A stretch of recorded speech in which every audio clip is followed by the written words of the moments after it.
खान और आप मुझे द पिलर पर देख रहे हैं। दोस्तों, भारत में बहुसंख्यक हिंदू खतरे में हैं और अल्पसंख्यक मुसलमान खतरे से बाहर है। इतना बाहर है कि भारत सरकार ने तो बाहर कर ही दिया है। देश से बाहर करने की बात तो की ही जाती रही है और अब चुनाव के नतीजों के बाद मुल्क के कई हिस्सों में जो मुसलमानों पर हमले बढ़ रहे हैं, उससे तो ये और भी ज्यादा साफ हो जाता है कि मुसलमान कितना खतरे से बाहर है, कितने सुरक्षित है। दोस्तों, कमाल की हिपोक्रेसी चल रही है कुछ सालों से हमारे भारत में। इसे लेकर कुछ लोग आवाज भी उठाते हैं। इन्हीं में से एक है असदुद्दीन ओवैसी। दोस्तों, दरअसल AIMIM चीफ असदुद्दीन ओवैसी ने मुसलमानों पर बढ़ रहे हमले की घटनाओं को लेकर बड़ा बयान दिया है।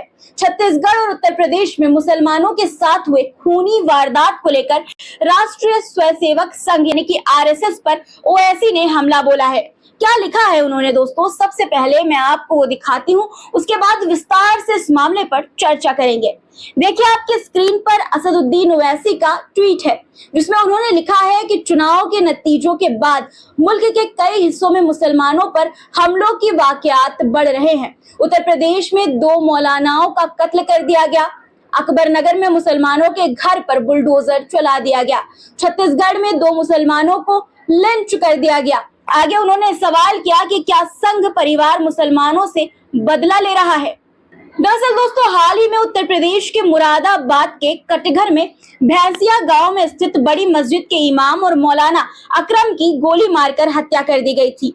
पुलिस की अब तक की छानबीन में इमाम की हत्या का कोई अहम सुराग नहीं मिला है, लेकिन ये तय माना जा रहा है कि हत्या का कारण इमाम को मिले अपने पीर की गद्दी, खिलाफत या अपने क्षेत्र की दुश्मनी ही हो सकती है। हालांकि हत्यारोपियों का अभी तक पता नहीं लग सका है। दोस्तों, पुलिस की कई टीमें इमाम के हत्यारोपियों तक पहुंचने के लिए लगी हुई है।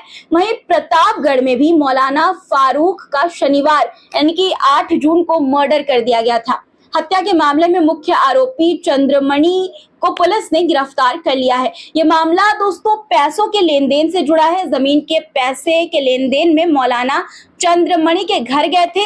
यहाँ लेन देन को लेकर दोनों के बीच विवाद हुआ। इसके बाद मौलाना की हत्या कर दी गई थी। और तीसरा मामला छत्तीसगढ़ वाला जिस पर असदुद्दीन ओवैसी ने बात की है दोस्तों, वो छत्तीसगढ़ की राजधानी रायपुर से लगे आरंग में हुई मॉब लिंचिंग का है। दरअसल आरंग थाना क्षेत्र में शुक्रवार को मवेशी तस्करी के शक में, सिर्फ दोस्तों शक में, एक संगठन के युवकों ने ट्रक ड्राइवर और उसमें सवार युवकों की जमकर पिटाई की। उन समाज विरोधी तत्वों ने सहारनपुर उत्तर प्रदेश के 3 मुस्लिम युवक चांद खान, गुड्डू खान और सद्दाम खान को घेर लिया। मवेशी तस्करी का आरोप लगाते हुए उन्हें पीटकर पुल के नीचे फेंक दिया। इससे 2 युवकों की मौत हो गई। तीसरा युवक भी बुरी तरह घायल है।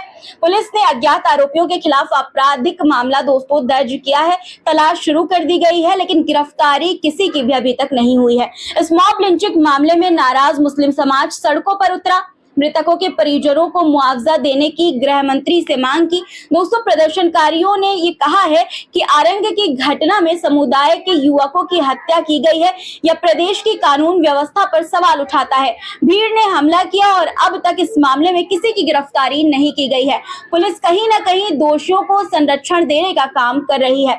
उन्होंने SDM को ज्ञापन भी सौंपा है। इस मामले की जांच पड़ताल के लिए रायपुर SSP ने SIT का गठन किया, मगर पुलिस के हाथ अब भी खाली है। दोस्तों, यही घटना अगर हिंदू के साथ हुई होती तो ये टीवियों की सुर्खियां बनी होती। दोस्तों, टीवी चैनल इसे दिन रात रगड़ रगड़ के दिखाते, मिर्च मसाला लगाकर दिखाते, लेकिन जब बात मुसलमानों की आती है तो सब शांत हो जाते हैं, कोई सुनवाई नहीं होती। यही वजह है दोस्तों कि असदुद्दीन ओवैसी ने इन मामलों पर आवाज उठाई है।